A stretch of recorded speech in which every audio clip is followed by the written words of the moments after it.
মায়ের হাতের সেই কচুরলতির কথা কি মনে আছে? গরম ভাতের সাথে গলানো নরম কচুরলতি আর সুস্বাদু চিংড়ি মাছের সেই দারুণ কম্বিনেশন, নাম শুনলেই জিভে জল চলে আসে।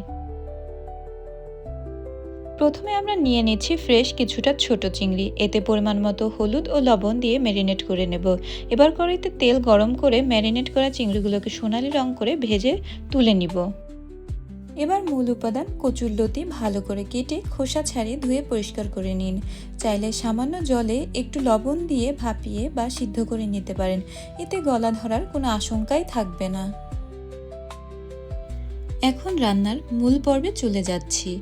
কড়াইতে তেল দিয়ে প্রথমে কুচানো পেঁয়াজ ও রসুন বাটা সোনালি করে ভেজে নিব।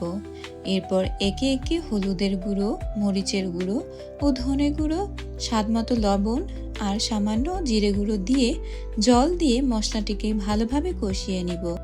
মশলা কষানো হয়ে গেলে আগে থেকে ভেজে রাখা চিংড়িগুলো মশলার মধ্যে দিয়ে একটু নেড়ে নিন। এরপর সেদ্ধ করা কচুরলতি দিয়ে মশলার সাথে ভালো করে মিশিয়ে নিন। সামান্য জল দিয়ে দিন, যাতে মশলার সব স্বাদ লতির ভেতরে ভালোভাবে ঢুকে যায় এবং লতিগুলো একদম নরম তুলতুলে হয়ে যায়।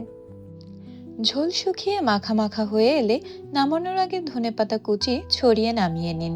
ব্যাস তৈরি হয়ে গেল আমাদের দারুণ স্বাদের চিংড়ি দিয়ে কচুরলতির তরকারি।